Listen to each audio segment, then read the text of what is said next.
अस्सलाम वालेकुम। आज हमारे घर में मज़ेदार सी देसी स्टाइल में देसी डिश रेडी होने जा रही है। सबसे पहले मैंने 5 अदद ग्रीन मिर्चें, 1 मुट्ठी धनिया की।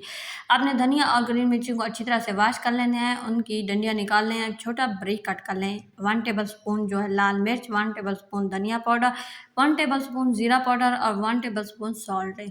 उसके बाद आपने एक छोटा साइज़ का प्याज लेना है, उसको अच्छी तरह से वॉश करके छोटा-छोटा कट कर लेना है। 4 अदद आलू ने उसको भी अच्छी तरह से वॉश करके प्याज़ों की तरह कट कर लें। अब बारी आती है बेसन की।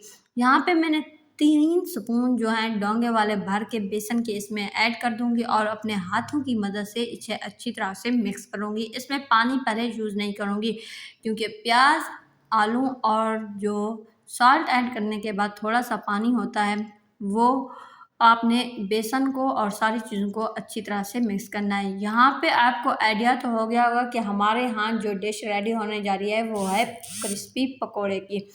1 स्पून भर के दोबारा मैं इसमें बेसन का ऐड करूँगी क्योंकि मुझे पकोड़े ज़्यादा भी बनाने थे और पेस्ट भी अच्छा खासा सही चाहिए था, ना ज़्यादा पतला और ना ही ज़्यादा गाढ़ा चाहिए था। पेस्ट रेडी करने के बाद मैंने पेस्ट को 5 मिनट रेस्ट दिया है। 5 मिनट रेस्ट देने के बाद ऑयल को मैं लाइट गर्म कर दूँगी। अब 1 बाय 1 मैं इसमें अपना क्रिस्पी पकोड़ा ऐड करती जाऊँगी।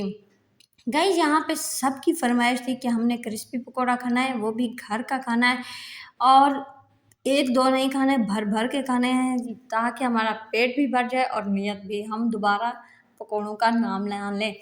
इसी तरह से मैं 1 बाय 1 पकोड़े बनाती गई। जैसे ही आपने इसमें पकोड़ा ऐड करना है, आपने फ़ौरन अपने पकोड़े की साइड चेंज नहीं करनी, आपने पहले चेक करना है चिमटे की मदद से या आप पलटा भी रख सकते हैं, साथ चिमटा, दोनों ही चीज़ें आपने साथ रखनी है। इससे जो पकोड़ा होता है वो क्रिस्पी भी बनता है और चेंज करने में, एक साइड चेंज करने में आसानी भी होती है। इसी तरह से हमारे क्रिस्पी पकोड़े रेडी हो गए थे।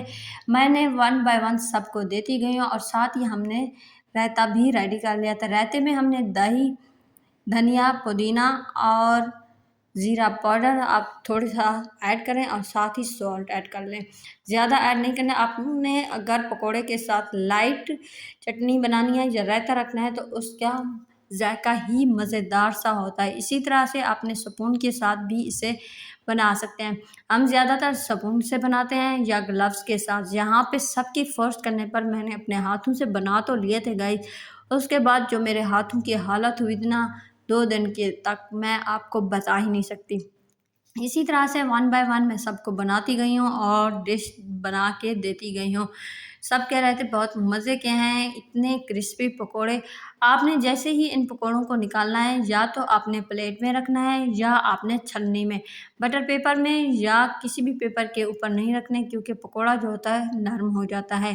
क्रिस्पीपन जो होता है वो या तो प्लेट में आता है या छलनी में आता है। इसी तरह से हमने पकोड़ों का साइज़ चेंज कर दिया, फ्लेम आपने ज़्यादा नहीं करनी। ऊपर से जो पकोड़ा होता है रेडी हो जाता है, अंदर से कच्चापन या उसका बेसन जो होता है रेडी रहता है। ये बनाना थोड़ा-सा डिफ़िकल्ट है, गर्मी भी बहुत होती है और सबका दिल भी कर रहा होता है। आजकल थोड़ा-सा मौसम चेंज है, तो किसी ने चाय और किसी ने कोल्ड ड्रिंक के साथ इसी पकोड़े को एन्जॉय किया है।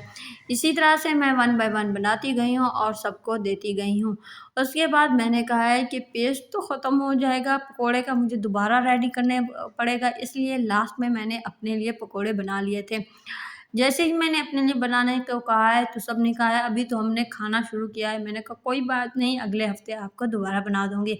इसी तरह से हमारी मज़ेदार सी पकोड़ों की डिश जो थी वो रेडी हो गई थी गाइस। अब मैंने अपने लिए डिश आउट किया है। वीडियो अच्छी लगे लाइक, कमेंट्स। अल्लाह हाफ़िज़।